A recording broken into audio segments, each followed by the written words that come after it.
In an age where we are constantly glued to our phones and devices, it's refreshing to hear about people disconnecting and having some old-fashioned fun.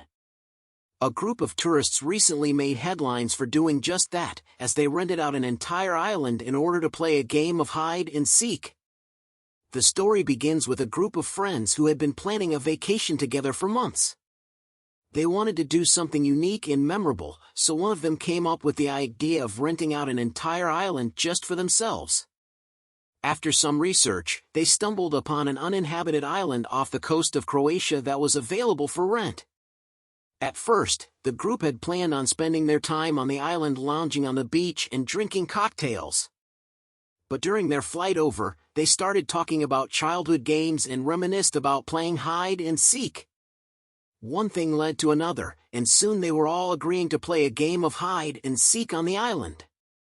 The rules were simple: the seeker would count to 100 while everyone else hid, and the last person found would be the winner.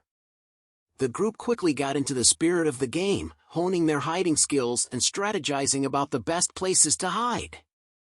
As they played, they realized that the island was the perfect setting for a massive game of hide and seek. With dense forests, rocky cliffs, and hidden coves, there were endless hiding spots to explore. Word of their game quickly spread, and soon the internet was buzzing with news of these tourists who had rented an entire island just to play hide and seek. People couldn't believe that a group of adults would go to such lengths just to have some fun. But the truth is, we could all use a little more fun in our lives.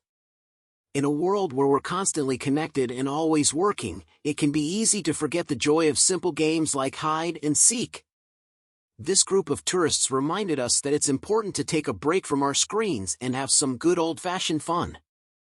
Of course, not everyone has the means to rent an entire island just for a game of hide and seek.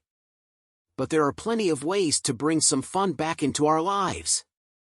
Whether it's playing board games with friends, going on a hike, or trying out a new hobby, taking time to enjoy ourselves is essential for our mental health and well-being. So the next time you're feeling stressed or overwhelmed, why not take a page out of these tourists' book and play a game of hide and seek? You might be surprised at how much it lifts your spirits and brings a smile to your face.